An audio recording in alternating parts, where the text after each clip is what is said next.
அன்பு உள்ளங்களுக்கு வணக்கம். நாம் இந்த பதிவில் தமிழ்நாட்டின் மிகவும் கடினமான மலையேற்றங்கள் ஒன்றாக விளங்கக்கூடிய அகத்தியர் மலையை பற்றி தான் பார்க்க போகிறோம். 3 நாட்கள் எந்தவித தொந்தரவும் இல்லாமல் இயற்கையோட இயற்கையாக கரைஞ்சி போகக்கூடிய மலை தான் இந்த அகத்தியர் மலை. இந்த மலை ஏறினோம்னா கேரள மாநிலம் போனக்காடு வழியாக தான் மலை ஏறணும். இந்த மலை எங்கே இருக்குதுன்னு பார்த்தீங்கன்னா தமிழ்நாடு கேரளா மாநில எல்லையில் அமைஞ்சிருக்கு. முதல் நாள் பயணம் மட்டும் 14 கிலோமீட்டர் இருக்கும். போகிற வழி எல்லாம் பார்த்திங்கன்னா அருவிகள், ஓடைகள், சிற்றருவிகள், புல்வெளிகள்னு இயற்கை அழகு நம்மளை பிரமிக்க வைக்கும்.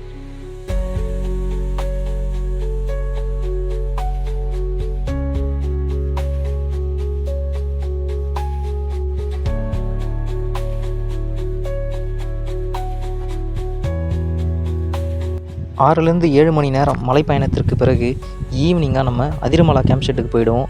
அங்கே நமக்கு தங்கறதுக்கான ஃபெசிலிட்டி, ஃபுட் எல்லாம் கொடுத்துருவாங்க.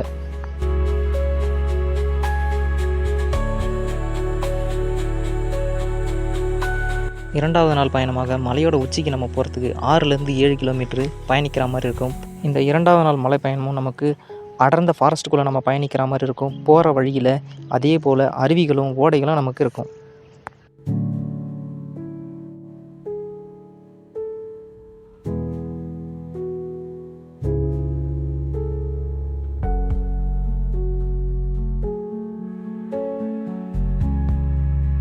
இரண்டாவது நாள் மலை பயணம் நமக்கு மிகுந்த சவாலாக இருக்கும். ஏன் அப்படி சொல்கிறேன்னா, அடிக்கடி கிளைமேட் சேஞ்சஸும் கயிறு பிடிச்சி மலையேற பகுதியும் இங்கே தான் இருக்கும்.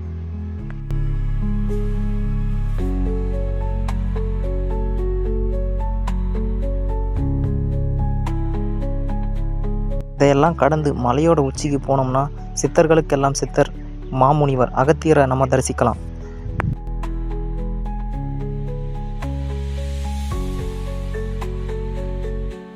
இந்த பொதிகை மலை கடல் மட்டத்திலிருந்து சுமார் 6200 அடி உயரம் வரையும் இருக்குன்னு சொல்கிறாங்க.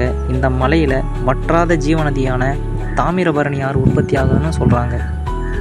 இந்த பொதிகை மலை இயற்கை கொடுத்த ஒரு மிகப்பெரிய கொடை அப்படின்னு சொல்கிறது 100% உண்மைதான்.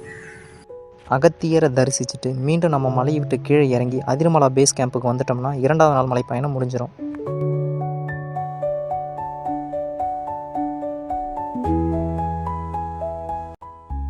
மூன்றாவது நாள் மலை பயணம் என்னன்னு பார்த்தீங்கன்னா, முதல் நாள் நம்ம மலை ஏறி வந்திருப்போம். அந்த மலையே கீழே இறங்கி போகிறது தான் மூன்றாவது நாள் மலை பயணமாக நமக்கு இருக்கும்.